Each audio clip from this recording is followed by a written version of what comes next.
The shortest distance between 2 points is a straight line.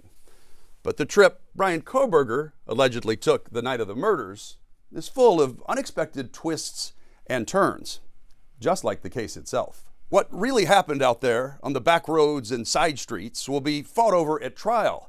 But one thing's for sure, people who know Kohberger say he was never the same afterwards. The probable cause affidavit shows how police used cell phone pings and security camera footage to track the white Hyundai linked to the quadruple murders from Pullman to Moscow and back again. What sticks out is how roundabout the route is, including an unnecessary detour down miles of deserted back roads. If Kohberger really was behind the wheel that night, 2 crime experts agree his state of mind would have been all over the map. Well, first of all, when he actually makes a decision to go out that night to do it, his heart is racing at probably 120 beats per minute. He's nervous, he's sweaty. They've crossed a line into a realm that they've only up to that point imagined. A lot of them fantasize about it, but they don't cross the line. But then once they cross the line, it feels like, holy cow, fantasy and reality are merging. Police say Kohberger's cell phone pinged around 2:45 a.m. near an intersection leading to SR 270, the Pullman-Moscow highway. Then it goes off the grid, turned off, or put in airplane mode, in what investigators say is an attempt to avoid detection. Around 3:25 a.m., security cameras in a Moscow neighborhood capture the white Hyundai on Indian Hills Drive, well past the turn that would have been the direct route to the victim's house. Still, it only takes a few minutes to reach King Road. The affidavit says Moscow police collected numerous security videos when they canvassed the area around the victim's house to see if the suspect or his car was caught on camera. This clip may be one of them, the so-called Linda Road video. It's racked up thousands of views as true crime accounts and chat rooms obsess over it frame by frame. If genuine, then this security camera was recording about 250 feet away from the crime scene. The clip shows a car that appears to be circling the area. Around the same time, police say there were multiple sightings of the suspect's car casing the victim's house. Around 4:04, police say Kohberger does a final pass of the house, then heads up to the apartment complex next door, which has a parking lot overlooking the victim's house.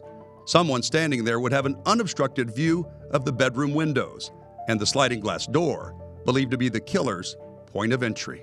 The murders happened sometime between 4:04 and 4:20, when the white Hyundai is again spotted on security camera, leaving the neighborhood at a high rate of speed.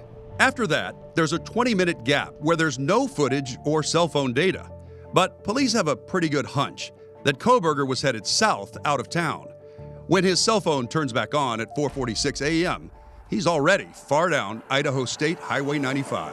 What do you think's going through his mind as he's instead of just going home, he goes for this road trip? Well, because he's still hyped. He's got to come. He's got to try to. He didn't want anybody to see him real hyped. What would you feel like if you just massacred 4 people, and maybe you'd thought about it, but you never actually thought you'd go through with it, and then you actually did, and what it's almost like living a nightmare, or maybe it was like a dream that he finally realized, and but just it's a lot to put together. It's not like now they're just dancing around in glee. There's probably, about 50 different emotions going through a person, panic of going through each thing that probably didn't go as planned. And at that point, Kohberger would also have had a mess on his hands. He might have been a little bit on autopilot and trying to avoid detection by not going straight home, and then getting rid of stuff. He didn't want to take his bloody stuff home because then it could transfer to something in his apartment, and then even if he got rid of the clothing, they could find the blood there, or the knife. He had to get rid of those things. Maybe he didn't know specifically where he was going to go. He's driving around looking for the right place.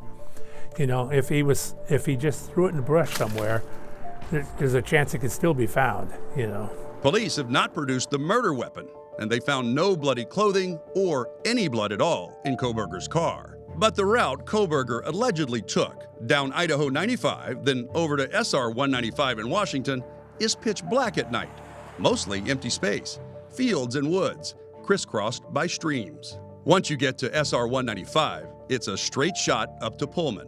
A security camera spots the white Hyundai around 5:25 a.m. on Johnson Road, south of town. Then it's seen again on multiple WSU campus cameras in a line to Kohberger's apartment. He's home by 5:30 a.m.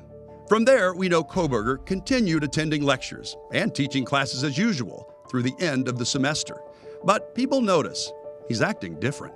Usually people, once they kill for the first time, there's a level of PTSD that occurs and a replaying of everything over and over and over again. I know that people mentioned that they saw him afterwards and he seemed totally frazzled. He seemed in just a completely different mood than he was leading up, the agitation leading up to it. It was like it was a completely different person.